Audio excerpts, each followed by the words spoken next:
Adhikaranyam. And therefore, there is no other connection by way of vibhakti. Are they all paryaya? Does it Satyam mean Jnanam and Jnana mean Ananta? No. Satyam has its own meaning to convey, Jnanam has its own meaning to convey, Ananta has its own meaning to convey. So we cannot say they are paryaya or synonyms. We cannot say they are Visheshanas. Then what sort of meaning do they convey? That means that Satyam alone is Brahma, Jnanam alone is Brahma, Anantam alone is Brahma, Satyam is Jnanam, Jnanam is Anantam, Anantam is Brahma. Therefore there is no relationship whatever. There is no division whatever. There is no difference whatever in the meaning that the words convey. Satyam Jnanam Anantam Brahma, this statement conveys the meaning of just Brahman, which is not qualified in any way or which is not connected in any way. There is neither qualification nor connection. The words are not connected. Satyam Jnanam Anantam words are not connected with one another, nor they qualify each other. Each one conveys the same as Brahma. This is called Akhandartha. There is no khanda between the artha conveyed by Satyam, Jnanam or Anantam, where Neelam, Mahat, Sugandh, each one conveys a different meanings. So, those meanings are each different, each meaning qualifying the other. Here, they do not convey different meanings, they do not qualify one another, nor do they qualify Brahma. And therefore, this is called Akhandartha Bodhakam Vakyam. This Vakya is Akhandartha Bodhakam, because they Akhandartham Vakya, Akhandartha Vakya Artha also is Akhanda, and the the Vakya Artha is also Akhanda, and the Vakya also is Akhanda. Neither Vishishtam nor Samsrishtam. So therefore, Brahmana Vakyarthasya Akhandatvam Itara Padartha Avishishtatvam. That Brahman is not Vishishta by Satyam, Jnanam, Anantam or anything else, or no one is Vishishta or qualified by other one. Itara Padartha Avishishtatvam or Itara Padartha Asamsrishtatvam. That is called Akhandarthatvam. So Samsarga is also not there and Vishesha also is not there. That is called Akhandatvam. Taduktam Shri Kalpatarukarahi Avishishtam. Avishishtam means Anya Padartha Asambadham. Aparyaya, that Satyam, Jnanam, Anandam are not paryaya or synonyms. Aneka Shabda Prakashitam. All they are all many words. Eke Vedanta Nishnadaha Akhandam Pratipedere.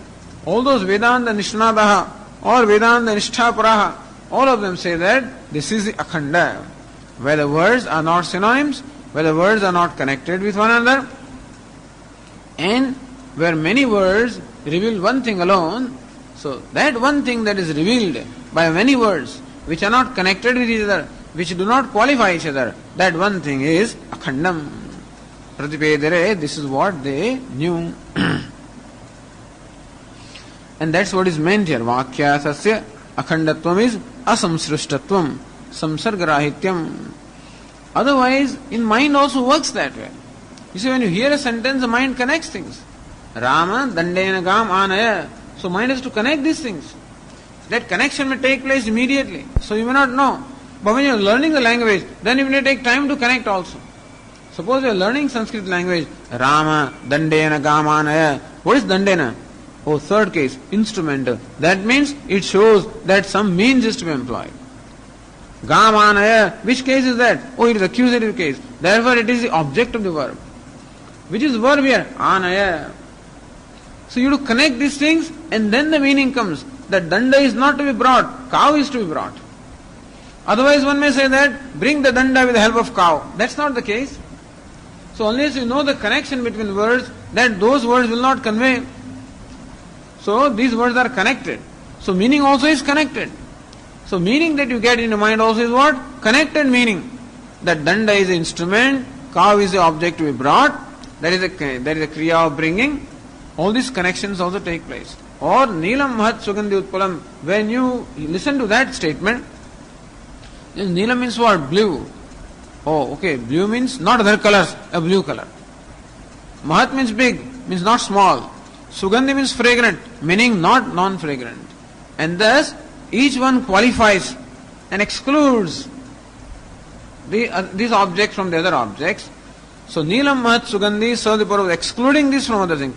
They do not exclude Brahman. Satyam Jnanam Anantam Brahma do not exclude Brahman from anything in that sense. nor do they qualify Brahman in any way, nor are they connected with Brahman in any way. In this manner, this statement seeks to convey the meaning. In that manner, the meaning should be understood. Then alone, the Akhandartha Bodhakatvam takes place. That's the reason why analysis of words is so important. In what way do the words convey? And Vedantins have to take, they have to bout with many other people also as to how Tattvamasi conveys. There are many debates, of how this statement Tattvamasi, that thou art, how does it, because there are Dvaitins, Vishishta Dvaitins, all of them, for them Vedanta is Pramanam. Vedanta is Pramanam for all Vedantins. Although when we say Vedantins, we mean only Advaita Vedantins, but then when you say Vedantins, anybody who has Vedanta as Pramanam is called Vedantin. Friends, from same Vedanta, there are teachers who bring out the meaning of Vishishta.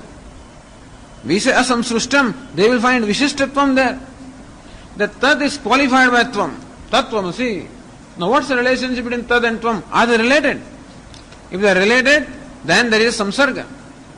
And if they qualify each other, then there is a Vishesha. So then somebody says they are related. Tasya Tvamasi. Samsarga. Or Tat Tvamasi is what? Tvam qualifies Tat or Tat qualifies Tvam in some way. Tasmin Tvamasi. You are in that or you are of that. You are his servant. You are his part. You are his limb. Akhandartha means Tat means Tvam. Akhandartha Bodhakatvam means Tat means Tvam. That is called Akhandartha Bodhakatvam. That Tat and Tvam are not related. They don't qualify each other. They are one alone. Why do you have to say that? Because we think that we are related. Because we think that we are qualified to eliminate or to release the mind from those notions. Mind has a notion that God is away from me or that I am a limited being. These two notions are there. Ishvara is what? Paroksha. He is away. Is Sarvajna, Sarvashaktiman, Sarvavyapi, Aham Alpajna, Alpashaktiman, Alpavyapi, etc. So there is a remoteness as far as God is concerned, is away from me, and there is a notion of sense of limitation as far as I am concerned. And this statement, Tattvamasi, seeks to release the mind from both the notions. That you are Tat, you are not limited. Tat is what? I know that Tat or God is limitless, that I know. He says, you are Tat, meaning you are not limited. And you are Tat, meaning you who is immediate. So God is immediate and not remote. Thus, this statement seeks to eliminate remoteness of Lord and sense of limitation of the individual. And that is how Tat and Tvam are revealed to be what? Unconnected. You are not connected with God by way of relationship that you are servant and his master. Or you are not related, or you are not qualified that you are the one who is qualified, and you are the Anga and he is Angi. That's not the relation between Tat and Tvam. Tat does not qualify Tvam or vice versa, or Tat is not related to Tvam or vice versa. Tat is Tvam. This is called Akhandartha. Otherwise Khandartha will be there. This is Akhandartha.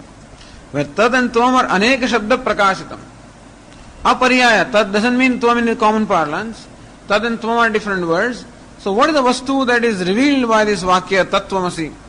Whatever that Vastu is revealed is that Tat and Tvam are not connected, Tat and Tvam do not qualify each other, Tat and Tvam are not synonymous, and still all these different words which otherwise have a different meaning convey one thing alone, and that is called Akhandam. So Vedanta Vinshishnataha means what? Vedanta Nisthaparaha. This is what they say. Akhandam is the purport of the Vedanta Vakya. Having accepted Vedanta as Pramana of Brahman, what's the nature of Brahman? There is big debate there. Whether, that's why some pada is connected. This is Ratnavravakara comes much later. Shankaracharya did not have perhaps these problems that time. Therefore, at the time of Shankaracharya, these other acharyas came later. Vishishta Dvaita and Dvaita, all of these acharyas came later. While these people, Ratnavravakara and others, who came much later, have to contend with other interpretation of this Sutra Tattva Samanvayat. At the time of Shankaracharya, the interpretations were not there. Now when Ramanujacharya studies Brahma Sutra, what does he find there? Vishishta Advaita. And when Madhvacharya also comments upon Brahma Sutra, what meaning does he bring out? Dvaita. So those interpretations are there. With reference to that, Ratna Prabhakara, so even Panchapadika doesn't discuss this. Because even at that time, Padmapadacharya also didn't have to contend with it. If they had to, then they would have commented upon that. But Ratna Prabhakara does this because it says this sum should go with Brahma, meaning Nirvishesham or Nirgunam Brahma, or what is it? Nirvishesham Brahma, and not Maya Shabalam Brahma. And so this is elaborated here. There is Akhandartha Bodhakatvam is there. So therefore, Vakyartha also is Akhanda, and Vakya is Akhandarthatvam. So Vakyartha is Akhanda, and Vakya is Akhandarthatvam. Meaning of the Vakya also is Akhanda, and Vakya also wants to bring out Akhandartha. So Vakyartha se Akhandatvam, Asamsrushtatvam, Vakya se Akhandarthakatvam, Swapada Upasthitaha Padartha. In what way does the Vakya create Akhandartha? Or the knowledge, Akhanda knowledge. Swapada upasthitaha padartha. Swa means Vakya. Vakya pada upasthitaha padartha. In Vakya there are many pada or the words. Each word has padartha meaning. Tesham, each meaning. So each word has a meaning. These meanings are connected to each other. Like Neelam, Mahat, Sugandhi, all of these are padas. Each one has a padartha or a meaning. Tesham yah samsargah. Then Neelam, Mahat, Sugandhi, words are also connected. And the meaning of the words also is connected. Tad gochara prama ajanakatvam, we should say. Or tad agochara prama ajanakatvam. Tad gochara prama ajanakatvam. And it does not convey the prama or the meaning that prama which is connected or prama that is qualified, prama that otherwise there will be no nishtha also. Connection is there, some action will be there, And qualification is there, then also some problem will be there. When there is no connection, no qualification, then mind is dissolved completely. When you say that, please bring cow with the help of a danda, then mind will not be dissolved because it will have to do something. And Neelam Mahat Sugandhi Utpala means the mind will think that Utpala is other than other, still this Utpala is different from other Utpala. Therefore also, mind will divide itself into this Utpala with reference to other lotuses. When you say Satyam Jnanavanandam Brahma, no exclusion, nothing at all, then mind is completely dissolved. When Akhanda Arthakatvam is there, then the mind is totally dissolved. No relationships are there, no qualifications are there, nothing is to be done, nothing is to be accomplished, nothing is to be rejected. Because in qualification you must eliminate something. No elimination. Brahma does not eliminate anything, and Brahma is not connected with anything, so nothing has to be done with Brahman. Nothing has to be eliminated from Brahman. When this is there, mind is totally at rest. Otherwise, mind is not at rest. Imagine you are meditating on some particular form. When you meditate on a given form, it is at the exclusion of other forms. Therefore, mind has to make a special effort to meditate on a given form and exclude other forms. Or when you are meditating on a form which is qualified, then again you must pay attention to that qualification and not other qualifications. Or what you are meditating upon is connected in some way with you as master or whatever or child, then that connection also should be retained. So mind will have to make an effort to retain connection, and mind will have to make an effort also to retain the qualification. That mind cannot be resolved. It is under tension, it is under effort. No connection here, no relation at all, no qualification. Mind is, so this is the beauty of that Akhandartha, that not everything is tatra ko moha kashoka. When this is there, sarvam atma eva bhut, everything became atma, tatra ko moha kashoka. Where is moha and where is shoka? Because nothing to be accomplished, no effort. That's how the mind is person is completely resolved. And so individuality will not be retained there. You retain your individuality as long as something is to be done or something is to be focused upon. No need to retain the individuality because you don't have to exclude anything, don't have to accomplish anything, don't have to connect with anything. That is how the ahankara gets resolved. Otherwise, ahankara cannot get resolved. The listener is an ahankara. When he listens, and when this bodha takes place, then ahankara, even that bodha or that jnata also is resolved because that jnatrutvam also is not required. Otherwise, I always remain jnata. When what is revealed to me is something different from me, that jnata will always remain. It's not possible that you meditate upon something that you will be resolved. You will always be there as long as the object of meditation is different from you. So this yoga is not accepted business, They talk about all these, nirvikalpa samadhi, etc. What's the logic behind it? Something happens there. That you concentrate your mind and then tadas drastuhu swarupe avasthanam. How? How can there be avasthanam when the meditator is there? How will the meditator go away? As long as you are making an effort to meditate on something, concentrate your mind, how will the concentrator go away? Or you lose yourself. Okay, you lose yourself. So devoted you are in what you are meditating that you lose yourself. Then you will come back yourself. You lost yourself, but you have not resolved yourself. And therefore, here there is a resolving and not losing. If you are lost, laya is there, layagatam punar bhavati. No mrutam. Layagatam punar bhavati. Laya is there, you completely lost yourself in the object of meditation, which is excellent. So, we are not saying that is not beautiful. It is beautiful, but it is not ultimate. That you lose yourself is not ultimate, because the one who is lost again will arise. One is resolved. Mrutam means not dead, but completely resolved. Doesn't have to arise. That means the falsification of that ahankara takes place. So tad gochara pramajanakatvam, tad gochara ajanakatvam, or tad agochara pramajanakatvam. That Vakhanda Vakya is that those words do not convey in you a knowledge which involves connection or knowledge which involves some kind of Vishesha. Knowledge that is devoid of any connection or any Vishesha is what is called Akhandartha, that is the Akhandarthakatvam. Swapada upasthitaha padarthaha. So, in the words of the sentence, the different word meanings are there. Tesham iha samsargaha. Those word meanings are connected with one another or qualifying one another. Samsarga includes both here. Samsarga as well as the Vishesha. So either connection or relationship or qualification. That Prama which is devoid of either qualification or any kind of a connection is that Prama is called Akhandarthakatvam. Swashabdena Vakyamuchyate Chatat Tasacha Vakyastha Pada Upasthavita Ityartha. Samsarga Paraspara Anvaya Rupa Sambandha. Anvaya means that order. Second case, third case, this case, that is Anvaya. So Samsarga is Paraspara Anvaya Rupa Sambandha. Gam Dandena Anaya. Each one is connected with each other. How?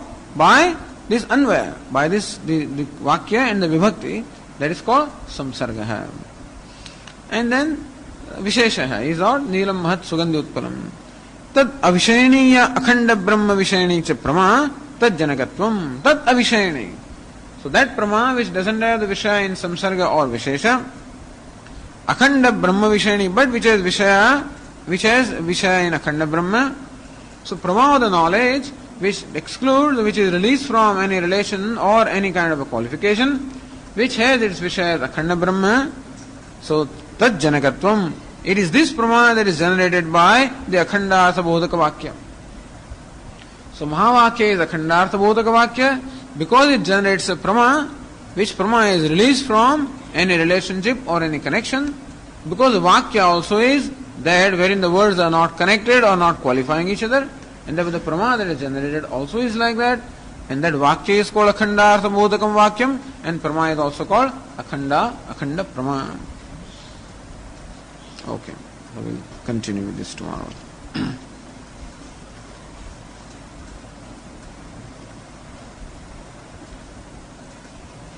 Om Purnamadah Purnamidam Purnat Purnamudachyate Purnasya Purnamadaya Purnameva Vashishyate.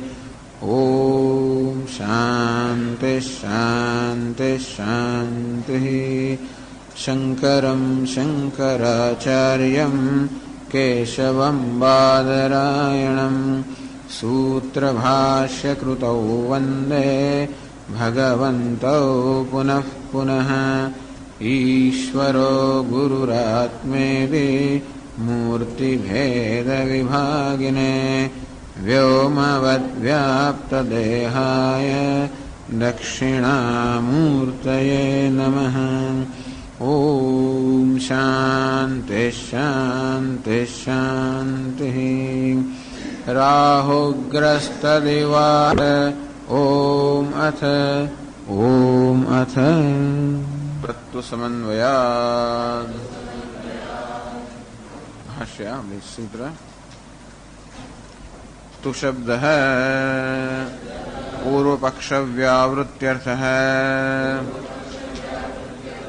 तद्ब्रह्म सर्वज्ञं सर्वशक्ति जगदुत्पत्तिस्थितिलयकारणम् वेदान्तशास्त्रादेवावगम्यते। कथं समन्वयात् सर्वेषु हि वेदान्तेषु वाक्यानि तात्पर्येण एतस्यार्थस्य प्रतिपादकत्वेन समनुगतानि।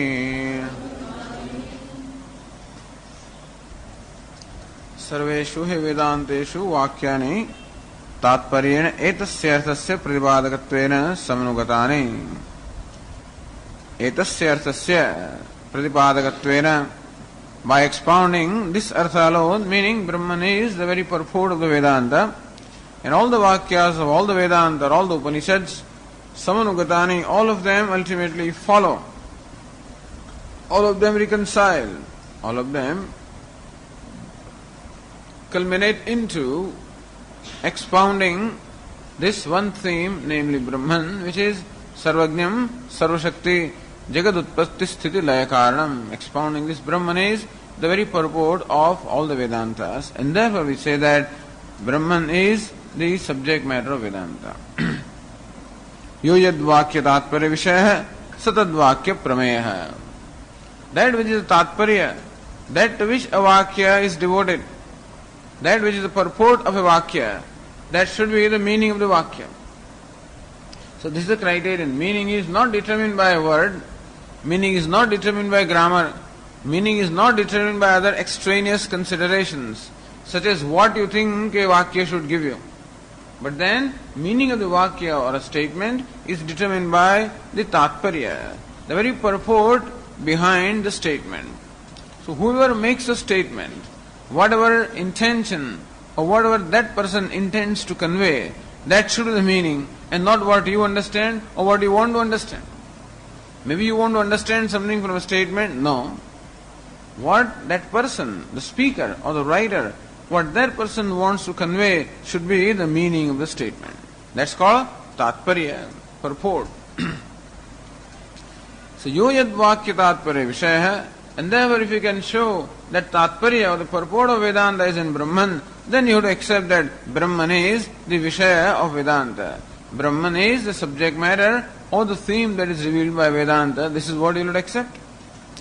Just because you think that Vedanta should be devoted to karma, just because Brahma is parinishthita vastu or already an established thing, not available for acquiring or rejecting, and therefore it does not serve a purpose, and therefore it cannot be the purpose or it cannot be the subject matter of Vedanta. He says, leave out all those considerations. Those extraneous considerations should not determine what the meaning of the statement should be. The purport of the statement should be that which determines the meaning, and not the extraneous considerations. So how the Mimamsakas arrived at the purport of Vedanta by extraneous considerations, that Brahma is parinishthita vastu, already an existing or established thing, already an available thing, acquired thing. How can Vedas have any pravrutti in them? Because anything that is already an existing must be manantara vedyam, must be already an object of knowledge by other means of knowledge. And therefore, what pravrutti Vedanta can have in that? And also a thing with which you can't do anything, which cannot become a means for acquiring happiness or getting rid of unhappiness, what use does that thing have? And therefore, why should Vedas anyway spend their effort in that? Because ultimately it is of no use. If something can help you in acquiring something or rejecting something, if something can become a means for acquiring happiness, or it can become a means for getting rid of unhappiness or avoiding happiness, then it is useful. Brahman can neither be acquired nor can it be rejected, and therefore, how can it be useful? So Brahman is useless, and a useless thing like Brahman cannot be the purport of Vedanta.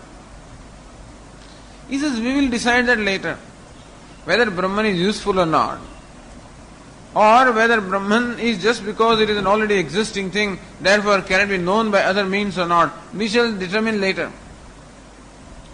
But let us see what is first of all the purport of the scripture. And that is what will determine what they want to convey. Let us first take into account what they want to convey. Don't insist upon what they should convey. Or don't impose upon the scriptures what the scriptures convey. But first understand with an objective mind what do they convey. By what we call Tatparya Nishchaya. That's why this Tatparya Nishchaya always you will find in every commentary of Vedanta, all the time the Tikakaras, the commentators, all the time drawing our attention to what is the Tatparya, what is the purport, and how do you determine the purport by this Shadlinga, Upakrama, Upasamhara, Abhyasa, etc. So they are the linga, they are the signs or indicatory marks which enable you to arrive at the purport of this text, and that we will accept as a purport.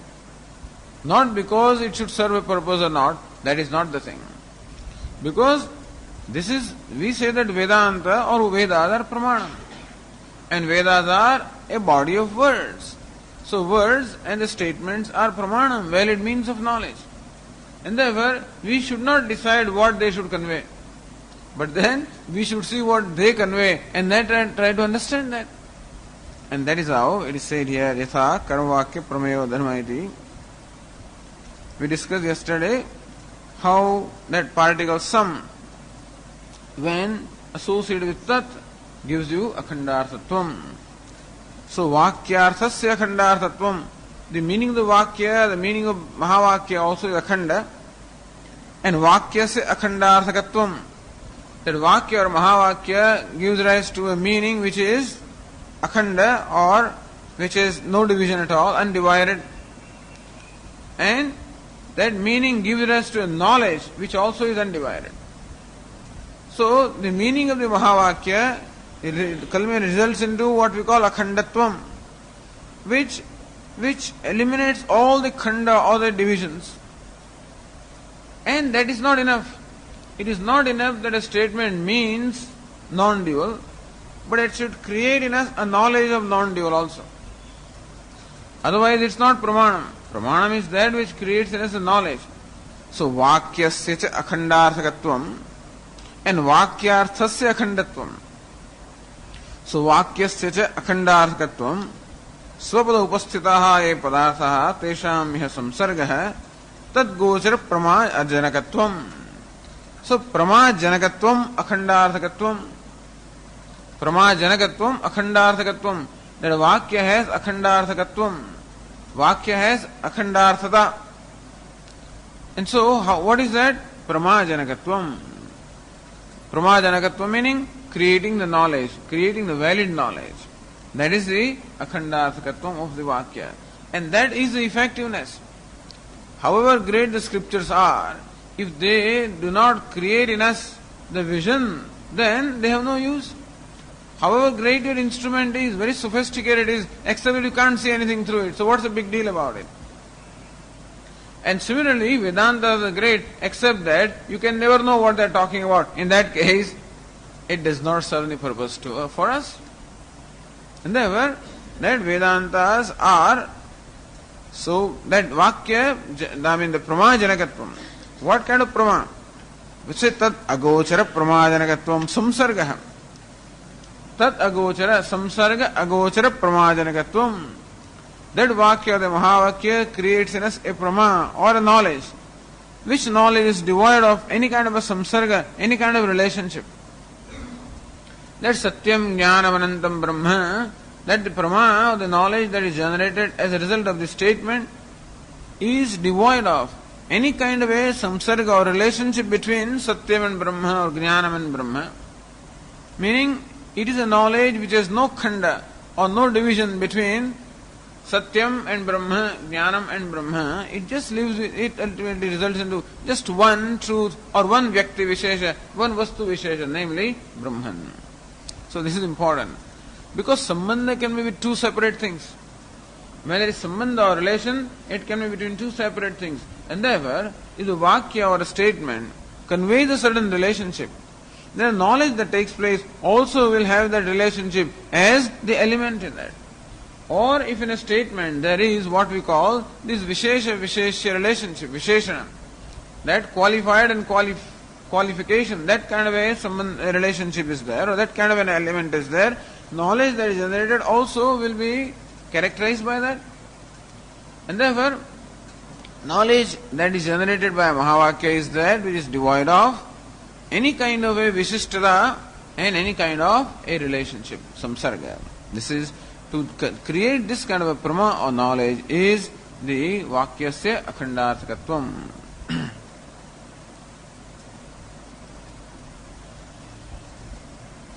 So samsarga paraspara anvaya rupa sambandha anvaya. Rama dandena gam anaya. There is an anvaya. That each word is related with other word by a certain relationship. That one word becomes a karma, other one becomes karana, other one becomes kriyapada, and things of that sort. So that kind of anvaya sambandha is called samsarga. Tat avishayaniya akhanda brahma vishayani cha prama. Tat avishayani. So Tad gochara prama ajanakatvam. That is tad avishayani. So that samsarga or the vishesha is not the vishaya. Akhanda brahma vishayani. So tad agochara prama ajanakatvam is akhanda brahma vishayani. Tad gochara prama ajanakatvam is tad avishayani. This is how you can interpret that. Tad janakatvam. So creation of that prama or the knowledge which doesn't have the samsarga or the vishesha and which has the akhanda brahma, that the akhanda brahma is the vishaya of which is called, that is the kind of knowledge that is generated. This is called vakyasya akhandarthakatvam. Now a little technical discussion comes here. We will just briefly take a look at it. Drashtanda asiddhimashankya pariharati na chaidamidi. Is there an illustration? Whenever you give an inference, then there must be drashtanta. So alright, is there a vakya? Drashtanta is when you say that there is a vakya that can create in you an akhandartha bodha. Is there such a vakya? That will be drashtanta. Drashtandasya asiddhimashankya. That there is no drashtanta or a vakya which can create this akhanda bodha, akhandarthaka bodha. See, nachaidam, the Ratnamrava says, nachaidam aprasiddham. This kind of a communication is not aprasiddham. That a vakya or a statement consisting of many words, a statement consisting of many words, which words are not synonyms, and still all of them together convey only one meaning, is not something that is unknown to us. Says, प्रकृष्ट Prakash Chandra इत्यादि लक्षण वाक्यानाम लोके लक्षणया चंद्रादि व्यक्तिमात्र प्रमा हेतुत्वात्. दृष्टांत प्रकृष्ट प्रकाश चंद्र. सो प्रकृष्ट प्रकाश is अतिशय प्रकाश है चंद्र. चंद्र or the moon is the excellent or brilliant light, the brilliant light or the shining light is Chandra. This is the meaning of that Vakya. Ityadi Lakshana Vakya. This is Lakshana Vakya. Meaning these words Prakrishta and Prakasha convey their meaning that they are that Chandra by Lakshana and not by Vachyartha. Loke Lakshanaya Chandradi Vyaktimatra Pramahetutvat. So we find that Vakya such as this and Soyam Devadatta is another Vakya that will be quoted. So Soyam Devadatta is an illustration of the absence of samsarga. And Prakrishta Prakashas Chandra is an illustration of that Visheshana Vishesha Sambandha. So these kind of vakyas are there in our common parlance also, where many words convey one meaning. That's the idea. Where many words which you may expect to be connected one way or the other. In fact, many words convey one meaning alone. Says Purnanandaya, Samanyatah Chandrajnanavada. Somebody knows there is something called moon, but doesn't know what that is. Somebody may have heard that there is something called moon, you see. Imagine. But does not know what is the object in the sky. Otherwise the question will not be there. The question is there when there is general knowledge, but the particular knowledge is not there. So, where is this Australia, you might ask. You heard there is some place called Australia, you don't know where it is, it's a map. Where is Goa, in the examination they ask. Then you heard the name Goa, you don't know where that thing is. So a question can arise when there is Samanya Jnanam, but absence of Vishesha Jnanam. This you must know, Jignasa or desire to know always has this condition that I know a thing in a general way, but I do not know specifically what it is. So Samanyatah Chandrajnanavata Kenachit. Somebody knows Chandra or the moon in a general way. Kaschit Prashtaha. Somebody is asked by a person such as this. Somebody who knows what moon is asked by another person, what is this moon? Asmin Jyotirmandale Kas Chandranama iti. Asmin Jyotirmandale, looking at the sky, Jyotirmandalam. So there is this whole group of shining objects. He looks at the sky and says, among all these shining and bright objects, Kas Chandranama iti, which is the one that is known by as moon. So there are so many shining and bright objects at night, and then which one of them is moon? You can't imagine anybody asking such a question. But a child can ask, So child can ask. Of course, whether he can understand his vakya or not is a question anyway. So, Kas Chandranama iti tasya prativachanam. Then this person who knows what the moon is replies him. Prakrushta ityadi vakyam iti abhipretyah prakrushta prakashas chandraha. So prakrushta means exalted, prakasha means light, and chandra means moon. So that which is having the brightest, so prakrushta means, so that which has the brightest light is moon. Now brightest is not moon, light also is not moon, moon is moon usually. So light has a meaning of its own in general. So word light is known to have a particular meaning. Word exhausted or bright also is known to have, bright is known to have meaning. Light also is known to have a meaning of its own. And then, so if bright light, when you say, that does not necessarily mean moon under normal conditions. However, the way it is employed here, the way it is employed conveys the idea, meaning that it is moon. How? Not by Vachyartha, but by Lakshana Vritti. It says, Idam padam hetu garbha visheshanam, Prakrushta iti padam hetu garbha visheshanam, Prakrushta prakasha. Not merely prakasha, Prakrushta prakasha. That Prakrushtada gives you the hetu, the reason why this thing is called moon. Prakasha vishesha, Chandra padavachya ityartha. So some kind of a prakasha is Chandra. But then many shining objects are there. So some kind of a shining object is moon, that is what it means. Adi shabdena soyam devadatta ityadi vakyam gruhyade ayamashaya. Prakrushta shabda lakshanaya prakarsha guna abhidana mukhena prakasha visheshe vartate. Prakrushta shabda lakshanaya. Prakrushta actually means that which is exalted. It doesn't even mean bright. Prakrushta word is used in the sense of enhancing the quality of something. So Prakrushta means enhanced. That's what it means. So Prakrushta Shabda. Therefore Vachyartha, the immediate meaning of the word Prakrushta is something that is enhanced. It enhances the meaning. But then when it is employed with reference to Prakasha, then it only means what? An enhanced light or bright light.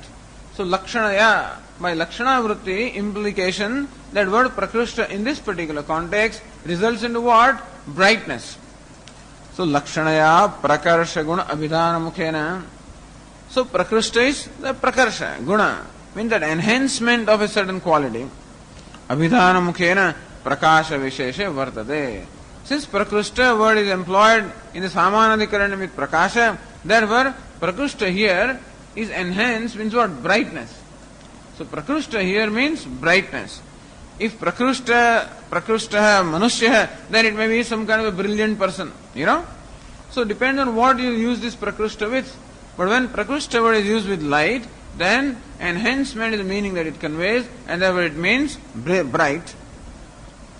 Prakasha shabdascha samanya abhidhana mukhena lakshanaya vyakti visheshe vartade. Normally when you say prakasha or light, then you mean that some kind of a shining object. But then here, tatra guna samanyayoho. So normally prakrushta means enhanced and prakasha means light. So prakasha is, light means it shows a quality, that something is bright.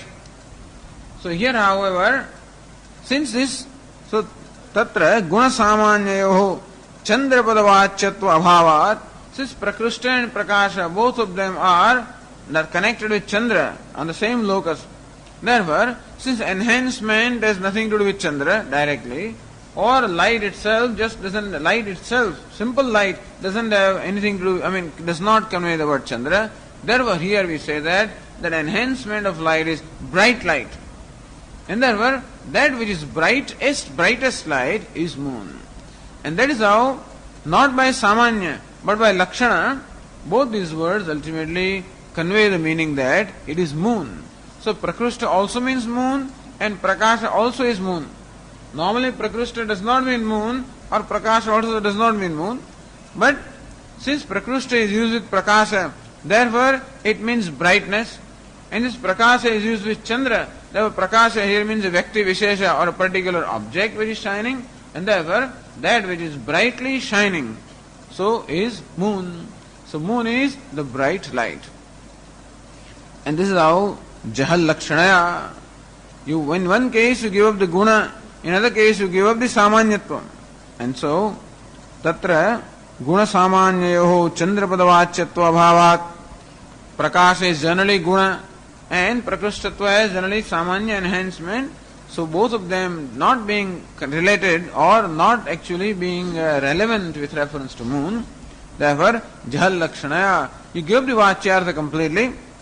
Tat ubhayam parityajya tat samvaye prakasha vishesha eva chandrapada abhideyata samarpyate. And therefore, so tat samvaye prakasha vishesha, that prakasha vishesha, so that which is specific bright light, in this manner it ultimately results into creating in us the knowledge that it is moon. Otherwise prakrushta prakasha is not necessarily moon, but prakrushta prakasha is chandra. And all these three words ultimately result into one particular object, which is what we call moon. Iti prakrushta prakasha chandra shabdanam ekartada siddha. All the three words ultimately culminate into one vyakti or one particular object. Because prakasha can be anywhere, prakrushta also can be anywhere. And with reference to chandra in this particular context, all these three words only result into one vyakti vishesha or one object, namely moon. And thus, even though these words are not paryaya or they are not synonyms, even then, or in their separate words, and then also they convey only one, they only refer to one object, one locus. So tathacha vakyasya chandra vyaktimatre lakshanangikarat na vishishta paratvam, that prakrushta does not become visheshana of chandra, or prakasha does not become visheshana of chandra. Prakrushta means chandra and prakasha means chandra. This is the idea here. Tasmat chandra vyaktimatra vishayakatvam pramayaha na parasparam samsarga vishayakatvam iti. And that's how that prama, the knowledge that is generated in you, is just one knowledge generated, not different knowledge qualified by something, but one knowledge of moon that is generated in your mind. And that is how that vakya prakrushta prakasha chandra is an example of what samanadikaranyam, where by lakshana vritti the knowledge that is generated doesn't have vishishtatvam or samsarga. So this is an example commonly given. So ityadi, thus there is an illustration of drishtanta, ityadi lakshana vakyanam loke lakshanaya chandradi vyaktimatra pramahetutva. Thus this drishtanta, we find that in our common experience, that vakya such as this give us the knowledge of one vyakti, meaning one locus. Soyam devadatta, where saha means that, ayam means this. Now that also does not mean devadatta, this also does not mean devadatta. But whence that saha and ayam, both the words are used in context of devadatta. Since saha, ayam and devadatta, all these three words enjoy what we call a samanadikaranyam, or all of them are placed in the same locus. Therefore, saha generally which means something remote, the remoteness has to be given up. Ayam, that means of course that which is present, but then which means a particular characteristic of this person, that also has to be given up. Because ayam means this person, meaning what? Characterized by this particular appearance. So that also has to be given up. And saha means that person characterized by some other appearance and time and place, that remoteness also has to be given up. And devadatta is then vyakti vishesha. Devadatta is a pinda or vyakti vishesha into which this saha and ayam, both his words, lead to the knowledge that is generated. In that this is devadatta. In that knowledge, is not that your mind tries to connect that and this, or that is a visheshana of devadatta, or this is a visheshana of devadatta. That also is devadatta, this also is devadatta. Saha also culminates into devadatta alone, ayam also culminates into devadatta alone, and devadatta also culminates into a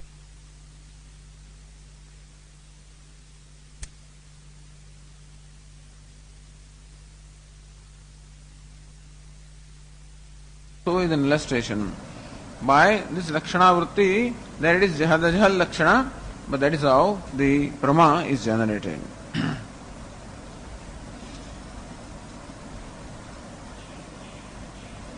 Then somebody may ask a question here,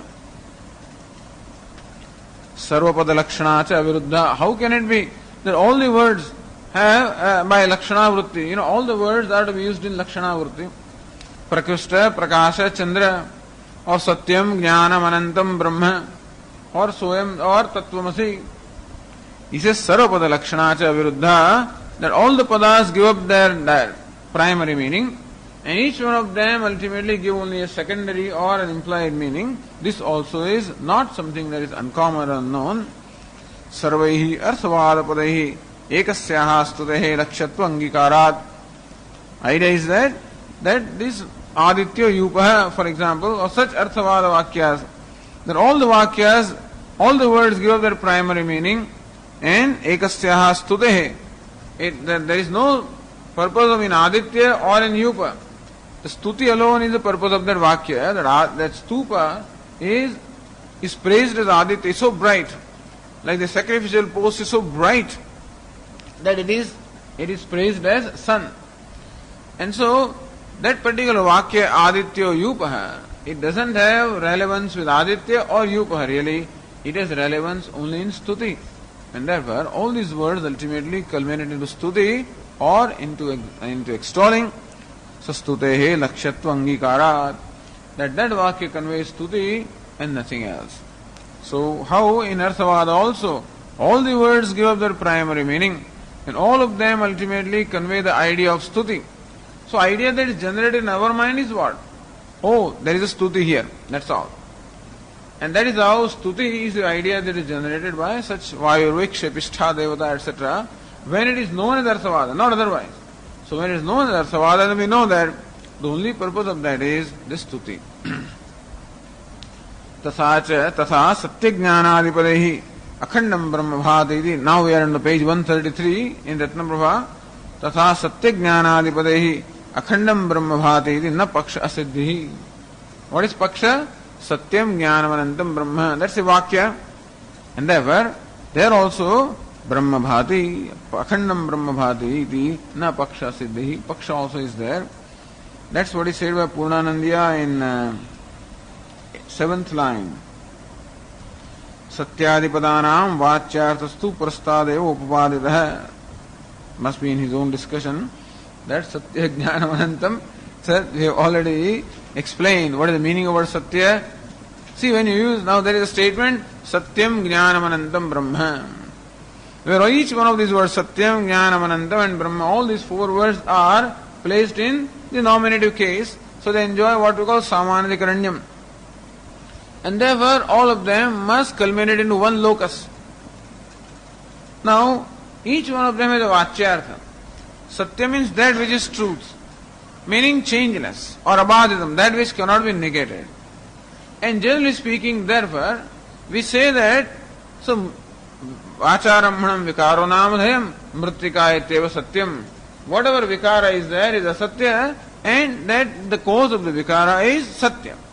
And therefore, generally speaking, the word satya will enable us to see something that cannot be negated.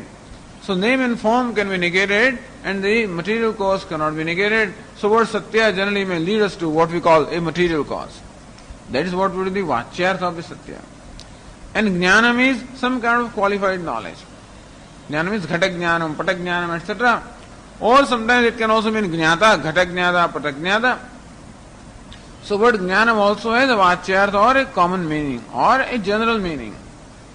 Anantam also would mean something that is free from anta or devoid of any limitation, like space, which has no limitation. And this is how each one of these words, Satyam, Jnanam, Anantam, even Brahma also, can mean something big, Hiranyagarbha, etc. So each one of these words have its own vachyartha.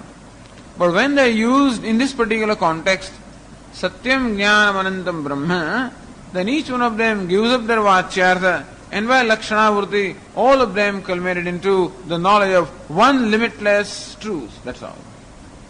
Because for Satyam to be Jnanam, it cannot be material cause, because material cause is always inert. But Jnanam means it is conscious, and therefore it is not material cause, it is something conscious. And when you say Jnanam, meaning some kind of a knowledge like Ghata Jnanam, Pata Jnanam, that knowledge is always separated from the Jnata, and therefore it what we call suffers from a limitation, and therefore it cannot be Anantam. And therefore, in order for Jnanam to be Anantam, it cannot be qualified knowledge, either qualified as a Jnata or qualified as Jnanam, Vritti Jnanam or Vritti Vishesha, and therefore it must culminate into Samanya Jnanam, or that is unqualified knowledge. And Brahma word also means that which is big, and therefore since it is Anantam, therefore its bigness also cannot be qualified, and therefore it must be big without any limitation, without any qualification. So this results into unqualified, conscious entity which is non-negatable and which suffers from no limitations. It is not that Satyam is one, Jnanam is another one, Anandam is the third one, and Brahma is the fourth one. Each one of them means one alone. That is Satyam, alone is Jnanam, alone is Anandam, alone is Brahman. Alone is Nitya, Shuddha, Buddha, Mukta. Alone is what? Whatever it is. Whichever word you use ultimately will, by Lakshana Vritti alone, will be able to convey the truth, which also is a word. And therefore, or self, again a word, I, again a word, but whatever it has to convey is by Lakshana Vritti. I means individual. That individuality also has to be given up. Then what remains when you keep saying I, and so people feel that I means I am Brahman, so they always think that some individual is Brahman, That's another problem. That I also has to give up its that vachyartha. I always means some individual that has to go. Then the word I also does not remain. And so ahaminashabhaji ahamahantaya spuratirutsvayam paramapurna sat. Also paramapurna sat. What will you do? Ahaminashabhaji. That aham, that is that limited aham goes away. Ahamayam kuto bhavati chinvatah aipatatyaham nija vicharanam. Where does aham arise from? It is chinvatah. When you think, we want to know the source of this aham, the sense of individuality. Aipatati. When you look into the source, that aham patati, hey, aham falls, resolves. And where aham resolves, right there, aham taya, as real aham, without sense of individuality, surati rut swayam paramapurna sat, that swayam rut, again a word, swayam surati shines by itself, parama purna sat, that is parama, limitless, purna, complete, sat, truth, shines. And so all these, they are all words. Each word has to give up its vachyartha. and by Lakshana Vritti alone has to culminate into that entity or truth or the self, which is what we call Brahman. And therefore, no word remains there. If a word remains, the qualification will remain. The word has, anytime the word, you see when we use words are also sound symbols anyway. See what a sacrifice goes on there. That when we use the word mango, that word mango sound completely goes away, leaving its meaning in your mind. So word sacrifice itself completely is sound symbol. A symbol completely sacrifices itself, giving up itself up to the meaning. As long as it doesn't sacrifice, so long the meaning doesn't take place and the word remains.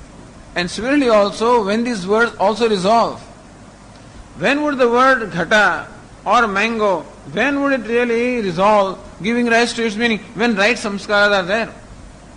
So when our mind has the proper samskara or the proper training, then alone that word ghata or pata or matha or whatever it is able to convey.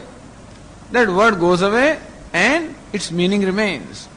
Samskara is not there, it just remains a sound. And similarly, Satyam, Jnanam, Anantam, Brahma, all these words, when right samskara is there, then alone they do their job, you see. That's the reason why so much the need for having that Samskritam Antahkaranam. But this is all taken for granted here, that Samskritam Antahkaranam is there, and then these words convey the knowledge of an entity which is unqualified, which is unconnected. And that is the kind of knowledge. That is the entity, that is what the Vakya means, and that's the knowledge that is generated by the Vakya. This is the whole idea here. In all this discussion was necessary because that sampada, or that word sam, was connected with tat. Okay? Now we go back to the text of Bhashya. Oh, still. Napi hetu, this connects it anyway. Napi hetu siddhi. So, what is hetu? We said tatparya vishayatvat. Yoyad vakya tatparya vishaya. Sah tad vakya pramay. Vedanta tatparya vishayatvat, that was hetu. Go back to page 130 and see how this sutra is explained by Ratna Prabhakara. In the fourth line, tathacha, to explain, akhandam brahma vedantaja prama vishaya. This is called pratigna. That akhandam brahma, Brahman which suffers from no division at all, is the prama vedanta ja prama vishaya. Really, what is pramana is vedanta ja prama is a pramanam. When we say ultimately that Upanishad is pramanam, what is meant by Upanishad? Not merely body of the words. Upanishad is Brahma Vidya. That Aham Brahma, that vritti that is created alone is actually pramanam. So Vedanta ja prama. By Vedanta, if you mean Upanishad, the body of the words, then the prama or the knowledge, the true knowledge that is generated as a result of the teaching of Vedanta, what is the Vishaya of that knowledge? Brahma is the Vishaya. So that knowledge also objectifies Brahma in the sense that it reveals Brahman as a very self. So this is the pratigna of Tattu Samanvaya, Tat. Vedanta Tatparya Vishayatvat. Why do you say that? Anvayat. Because Brahma is Vedanta Tatparya Vishaya. Brahma enjoys Tatparya Vishayatvam of Vedanta. Brahma is the very purport of the Vedanta. Therefore, why? Because Yo yad vakya tatparya vishaya satad vakya prameya. That is the vyapti. Yatha karma vakya prameyo dharma iti prayoga. So here the hetu is Vedanta tatparya vishayatvat. Because Brahma is the tatparya vishaya of Vedanta. Tatparya, as we said, to that to which the Vedantas are devoted. Vedantas are devoted to revealing Brahman. That being the case, therefore we say that Brahman should be rightfully the Vishaya which is revealed by Vedanta. Now you have to show how Vedantas are devoted to Brahman, revealing Brahman. How? Says Bhashyakara. Now Ratna Prabha says, Napi hetu asiddhi.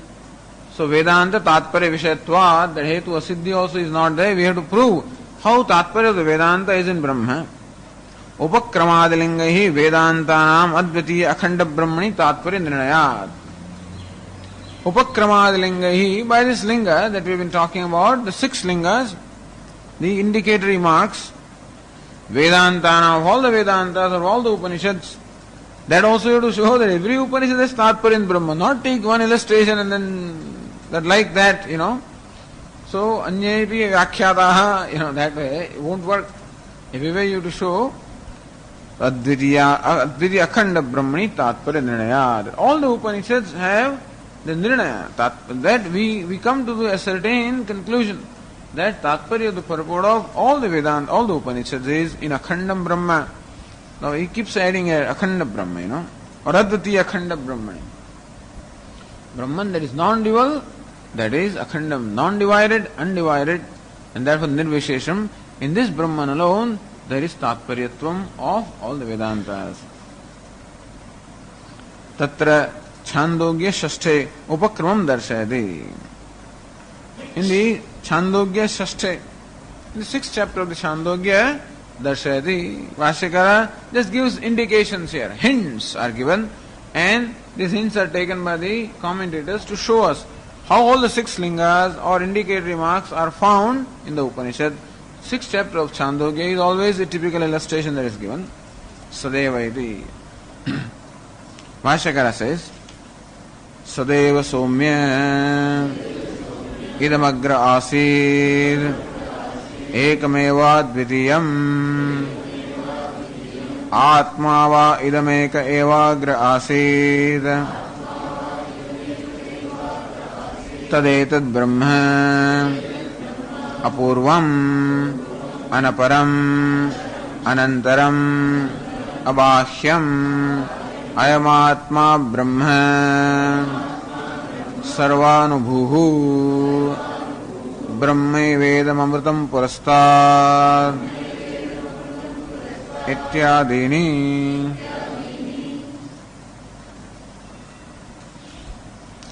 So these are the Vakya, Ityadini. The Bhashyakara quotes from all the Vedas. That's the idea here. From all the Vedas, the Vakya is quoted. Just to show that all the Upanishads have that purport in Brahma. Now, Ratnaprabhakara explains his Vakyas one by one.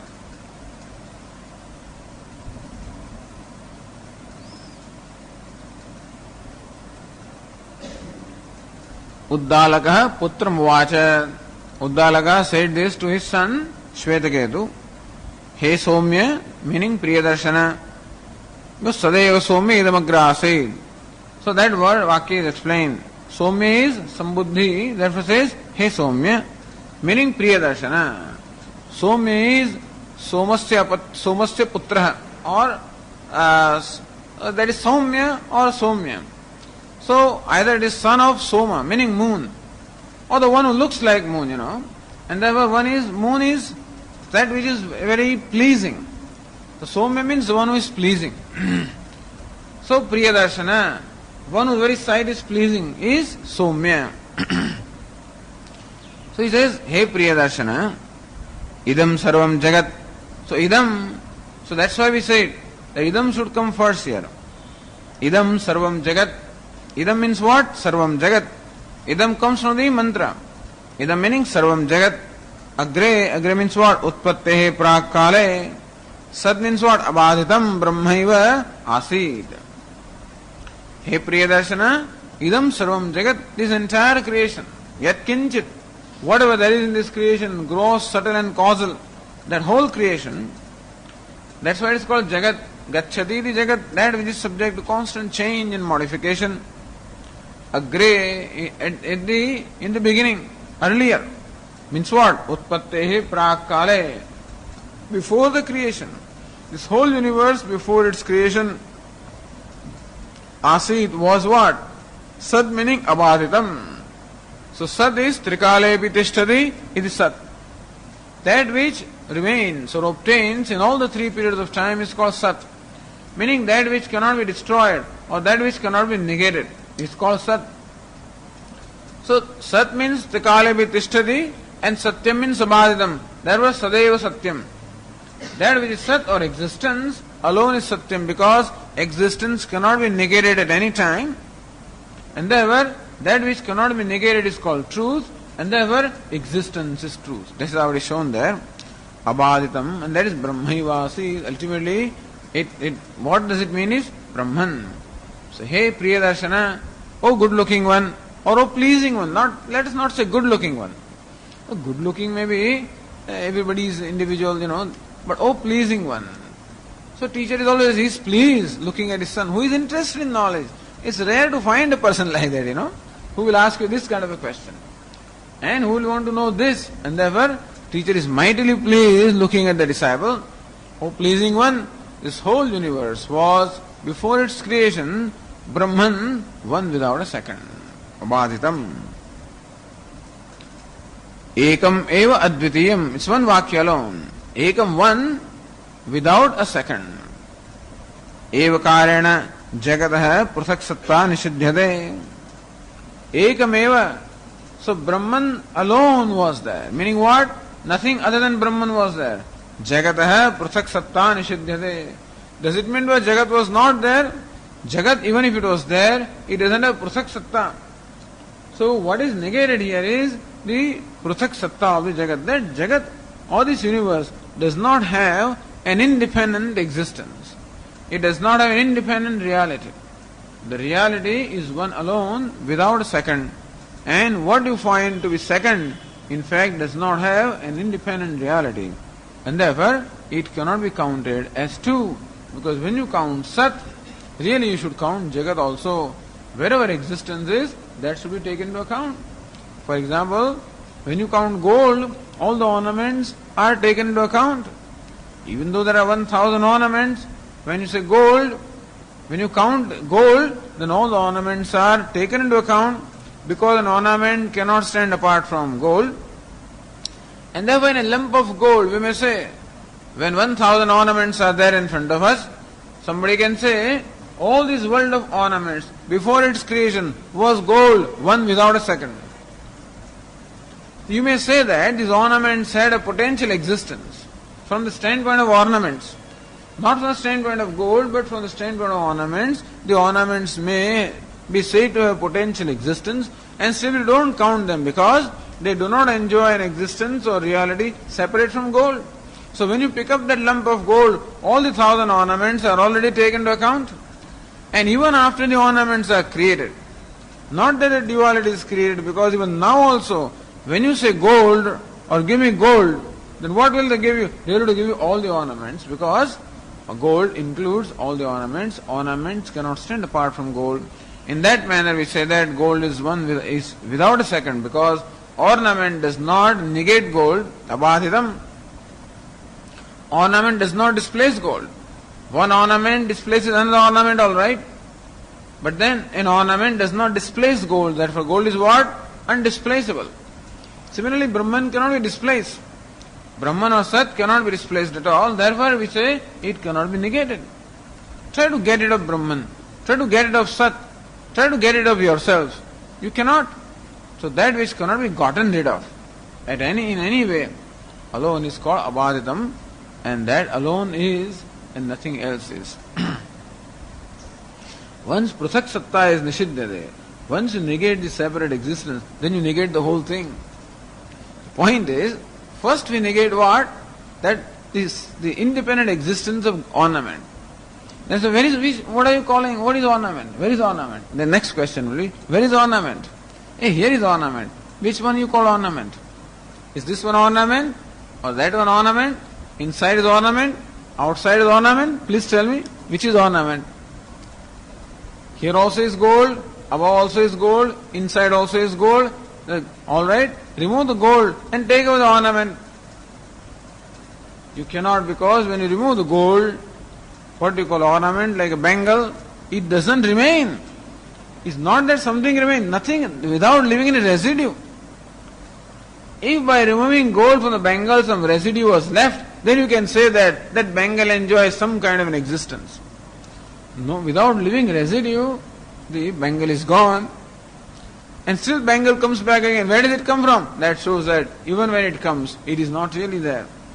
And this is how, if you are not emotional about ornaments and emotional about bangles, of course, then otherwise, no, how can you say that? How beautiful it is and how nicely it looks in my wrist. And that's okay. And still, so that is what is the problem, which is fine. And also you can worship that thing and you can enjoy it and everything. Nobody says that just because this bangle is unreal, that you cannot enjoy it. So they throw it away. Don't throw it away. Enjoy it. But understand that even when you are enjoying it as a bangle, look, it ornaments you or adorns you, then also it is gold alone. That's all. So just because we call it, some people feel that, just because we call it gold, so you are totally indifferent to the beauty of the ornament. Why? The goldness is from the standpoint of reality. And otherwise, that reality appears to me as in this particular form. This is how I would look at it. So rather than looking at it as a bangle, look upon, as Swami would say, instead of calling it what? Golden pot, call it potty gold, you see. It is gold that you are looking at, not pot. When it's a golden pot, we think that we are looking at the pot, where gold is a qualification. Says, no, it is potty gold. Meaning, you are looking at gold qualified by pottiness. You understand? So, this is the complete transformation. So, I am looking at world. No, you are looking at Brahman as qualified by world. Name and form. Are you now looking at Jagat? You are looking at still Brahman alone, except that Brahman appears in names and forms. So, you forget that if name and form alone remains important, then that content is lost from our sight, even though you are contacting it, even though you are dealing with that alone, and still you are not. Isn't that something? Even though you are handling gold alone, still you feel that you are handling a bangle. So if you feel that you are handling bangle, that's all that is there for you. Even though you may be handling gold, you don't have the benefit of the fact that you are handling gold. Even though you happen to be Ajara Amara, Nitya Shuddha Buddha Mukta, as long as you think that you are a limited, helpless entity, that's all it is. Because what you are is only true to what you take yourself to be, or anything for that matter. Whatever we take anything to be is what that is for me. Whatever it may be for somebody else. And therefore, if I take myself to be a small, helpless being, that's all I am. And therefore my not being helpless doesn't help me. Because that is what I take myself to be. So this is what happens. And therefore, all that Vedanta does is completely transforms. Vedanta doesn't want to destroy the world, doesn't want to reject. There is no rejection here. In Vairagya, this is called Vairagya. No rejection of name and form. Understanding that it is gold in a given form is called Vairagya. And calling it form, which is important, when form is important, is called Raga. When gold is important, it's called Vairagya. That's all. So don't think that the person who is Vairagya doesn't wear ornaments. Except that his attention is in gold and not in form. And the fellow who has Raga, his attention is in form and not in gold. That's all it is. Therefore this fellow will fight for the forms. Other person will not fight for the form. That's all. Because, alright, give up your bangle. Take this necklace. Alright, fine. That says, no, I want bangle alone and not necklace. And this bangle alone, not that one. How they weep, before going to any party. How little girls always have this quarrel with their mother. I want that bangle and not this. No, you take this one. And the mothers also will never give what the child wants anyway. And that's how always a quarrel will be there. There is something there, universal about all these things, And so how much time, how much grief, has taken place because of his forms. And then the only difference there is between a mature person and immature person is, what does it matter? It is gold alone ultimately. Maybe it matters, I do not know. But then, to the one whose drashti or attention is on the content of the essence, then it doesn't matter in what manner the essence comes to you. Love is important. What does it matter how it comes to you? Nobody came to you, it came to this person in this form, in the form of a beautiful present. To me it came in the form of this. What does it matter in what form it comes? In Vyavahar also, how much of our time and effort goes, because of giving importance to all the outer appearance. And that is how losing sight of the essence. So Vedanta always draws our attention to the essence. That does not mean that there is a rejection of the appearance. Understand that. When Vedanta says that Jagat is mithya, there is no tiraskar of Jagat. Just want to show that Jagat is not the ultimate thing. As Jagat, something else is shining before you, recognize that. Yaf pashyati, sa pashyati. So when you see the imperishable in and through the perishable does not disappear from your sight. But now the perishable reveals imperishable also, which have been missing so far. And that is the whole idea of calling or arriving at the reality of the Jagat, is that we do not miss that in and through the name and form, that there is an essence which is missed because of our preoccupation with name and form, we miss the essence. Therefore, the essence is always brought to our attention.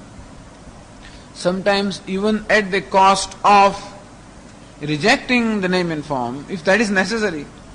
Because the person is so devoted, Vandantu Shastrani, Bhajantu Devan, Kurvantu Karma, Yajantu Devata, everything may be rejected. No, it's not rejection. So much preoccupation is that the person will not just come out of it. In that case, sometimes a little shock treatment is given, that's all. Too much drinking is there and too much of, give it a slap and then he wakes up. So sometimes that kind of treatment may be given, but then the intention is not in slapping him, intention is in waking him up.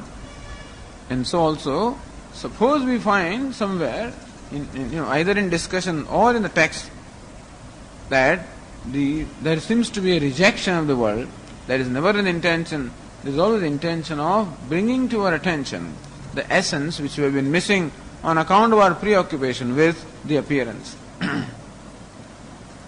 Anyway, eva karana jagatah prutak satta nisiddhyate. So ekam eva advitiyam. By eva, one alone, that jagat or universe does not have prutak satta, does not have a separate reality. Satah sajatiya vijatiya swagat bhed nirasartham ekemeva advitiyam iti padatrayam. This is a standard thing which Panchadashikara says in the second chapter of Panchadashi, where this Vakya is discussed. So the second chapter of Panchadashi has Sadeva Swami idamagra asid ekameva advitiyam. That Vakya is expounded by Panchadashikara in, 200 or 300 verses, That's what it does. 7 chapters devoted to one Vakya. Atmanam chet vijaniyat. 300 verses explaining one statement of the Upanishad. Similarly, this Vakya of the Upanishad is explained by Panchadashikara in, I think, nearly 300 verses. There he makes a point, ekam eva advitiyam. So each word must serve a separate purpose. So, ekam eva advitiyam iti padatrayam sajatiya vijatiya swagata bheda nirasartham. So, when you say eva is jagatah pruthak satta nishidyate, so vijatiya bheda nirasartham. Ekah sajatiya bheda, as you know, when there are many members of the same class, by calling it one, that there is no other Brahman, one alone, so sajatiya bheda is not there. When you say ekam eva, in that case there is nothing other than Brahman, therefore vijatiya bheda is given up. And advitiyam, that within Brahman also there are no division, and this is swagata. That's how you can look at it however you want, Each word can be, but in short, these 3 words are to be understood as negating these 3 kinds of bhedas, sajatiya, vijatiya. There happens to be 3 kinds of bhedas, thank God, so 3 words are connected that way. Anyway, but this sajatiya, vijatiya, swagata bheda nirasartham ekameva advitiyam iti padatrayam. These 3 words are there to negate these 3 kinds of bheda or the 3 kinds of divisions. Division that obtains between one member of the class and another member of the class, that is called sajatiya bheda. Division that obtains between member of one class and member of another class is called vijatiya bheda. And division that obtains within one member, in the limbs of the member, like within my hands and legs, this is called swagata bheda. that none of these Vedas is there, that is called Advitiyam or Ekam. So non-dual means this Sajatiya, Vijatiya, Swagata Bhedarahitam. In any case, that's how the Purnananda says, Padatrayam iti last line, Yadyapi Advitiyam iti anena Sajatiyadi Tritaya Niraso Vaktum Shakyade Tathavi Shruti Tatparya Anurodhena Padaprayojanam Uchchare Anyatha Itarapada Vayartham Sadhiti Bhavaha. Even though when you say Advitiyam, meaning non-dual, when you say non-dual, it can be only when Sajatiya, Vijatiya, Swagata Bheda is not there. If you really press that word into its final meaning, then Advitiyam will have to resolve into that which is devoid of all kinds of divisions. Sajatiyadi Tritaya Niraso Vaktum Shakyade. Just as Satyam, Jnanam, Anantam, Brahma, if word Satya was used, that also should have been enough. Or Jnanam was used, that also should have been enough. Each one of the words only means Brahman. But still these words are used, Dharma Bhashyakara uses, shows the use of each one of the three words. That word Satyam itself will lead you to, when you deliberate upon that word, will lead you to Karanam. And when you deliberate upon the word Jnanam, then will lead you to that which is conscious. And when you deliberate upon the word Anantam, it leads you to that which is limitless. And that is how all of them, each one controls the other one. And each one releases the other from the other connotations and ultimately culminates into the meaning of one without a second. But that, because the words are given, therefore you must show the justification of each word. And similarly also, Shruti Tatparya Anurodhena Pada Prayojana Uchchade. Since Shruti has used three words, because Shruti is not talking to already a Pandita, who can take one word, Eka, and then go on with it for 6 months and arrive at the meaning that, oh, it means non-dual. So keeping in mind the present understanding of the student, and keeping in mind the common meanings or the usual vachyartha that the words have, so Shruti also uses the words in that sense, and then uses the words in such a manner that vachyartha has to be given up, and then the lakshyartha will be understood by the student. So if you say just Satyam, then perhaps you don't know that it should be in the terms of lakshyartha or vachyartha. So Satyam, Jnanam, Anantam, Brahma, when all these words are used, then no word, vachyartha of no word will be sufficient. And therefore, these words will require us to give the vachyartha and arrive at the lakshyartha. That is how the Shruti communicates lakshyartha. Here also, Ekam eva Advitiyam.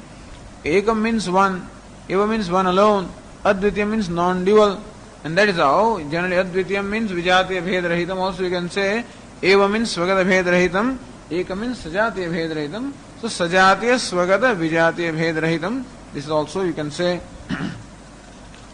And thus each word has some meaning to convey. Otherwise the words will become Vayartham, redundant.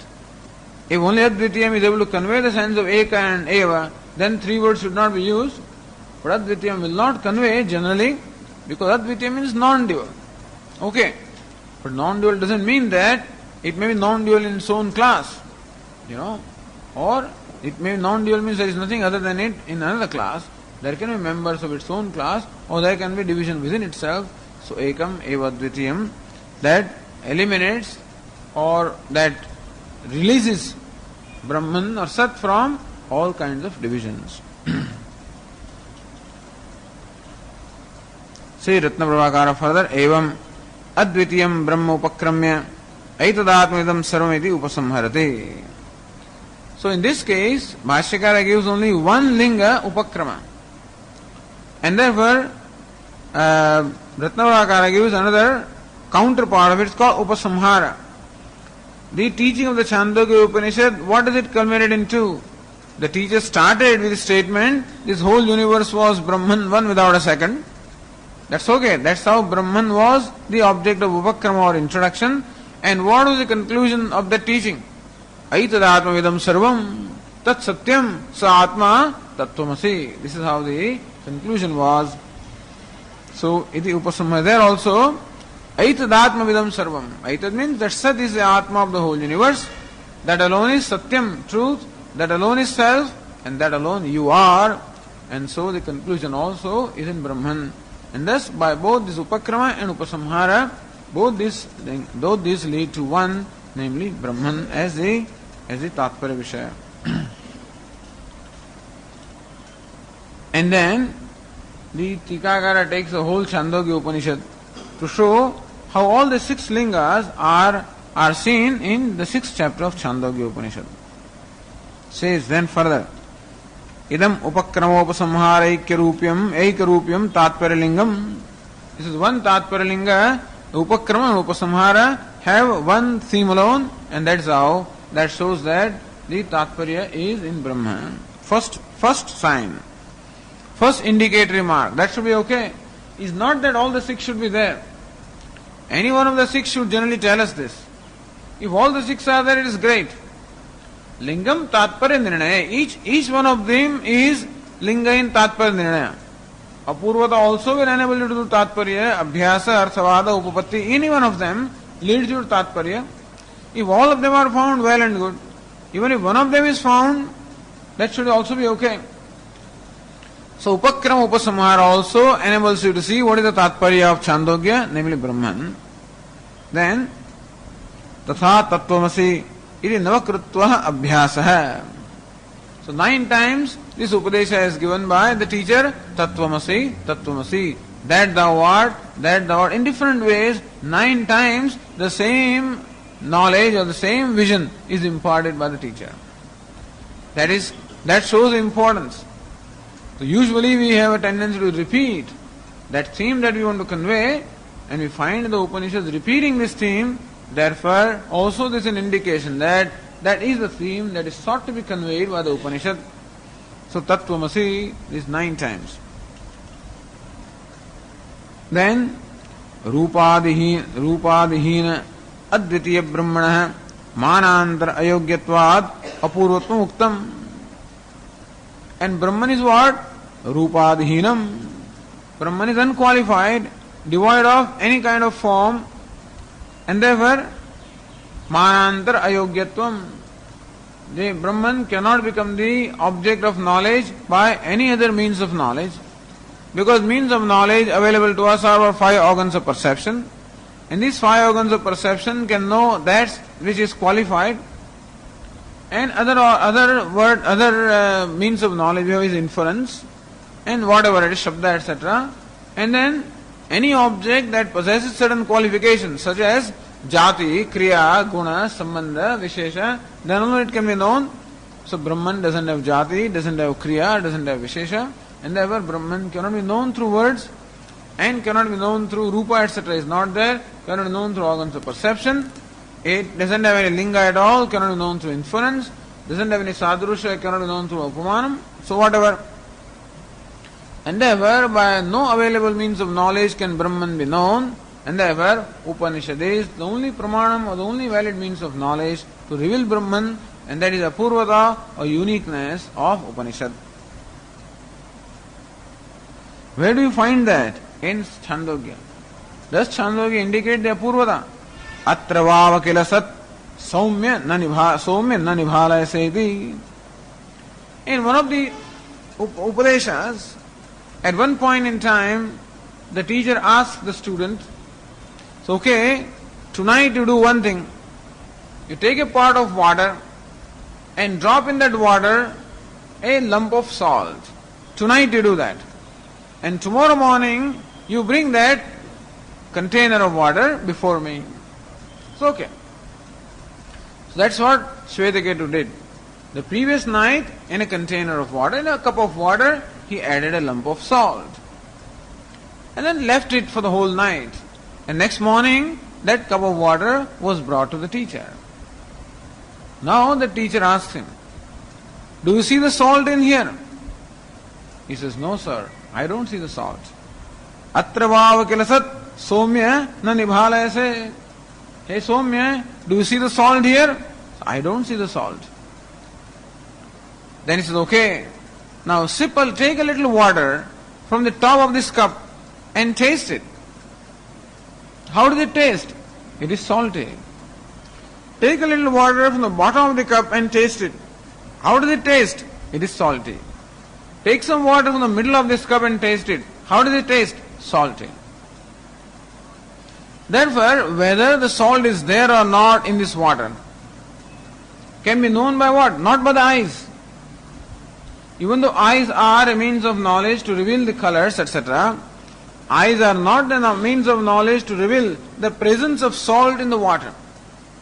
For that you must only employ what we call appropriate means of knowledge, which is what? Taste. And therefore, then when the teacher asked him, do you see the salt here? He says, no sir, I don't see. Declaring thereby that eyes are not the means of knowledge for knowing the salt. Somya Shraddhasva. You must have Shraddha. Because when the means available to you is not adequate, then you must employ another means, appropriate means.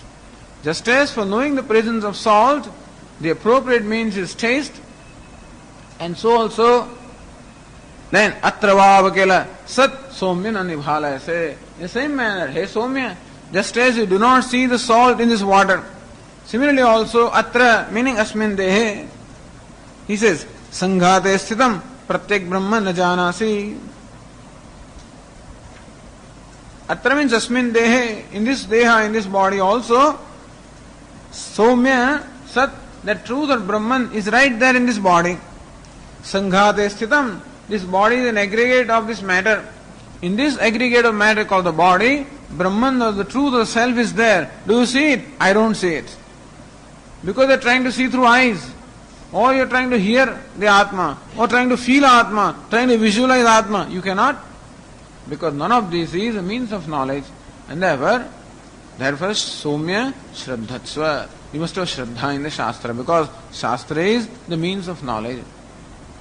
And in this manner, there the teacher shows how Brahman can be known only through Shastra, by that's a pramanam, and through no other means. And therefore, Apurvata of the Shastra is shown by Shastra itself there. So this linga of Apurvata also is very clearly shown there. You don't find it everywhere, but here you find it. Then, tasya tavadeva chiram yavanda vimokshe atha sampatsye iti brahma jnanat phalamuktam vidushaha. What's the phalam? Abhyasa apurvata phalam. Upakramopasamharo abhyasa apurvata phalam. Phalam happens to be the fourth linga. What is the phalam? Sampatsye atha sampatsye. That is Vidwan or the wise man becomes one with Brahman in the primary sense. That means Vidwan becomes Brahman. Sayoha vai Brahmaveda Brahmaiva bhavati. One who knows Brahman becomes Brahman. Meaning becomes free from every form of limitation. Even form of apparent limitation. So Vidwan is Brahman alright, but as long as the Vidwan also is functioning through his body, there is an apparent limitation, at least from the standpoint of the onlookers. Even from that apparent limitation also the Vidwan becomes free when this body drops off. That is what we call Videha Kaivalyam or Videha Mukti. And that is what is said here. Tasya tavadeva chiram. Ratnavrakar himself explains, Tasya yavat kalam deha na vimoksha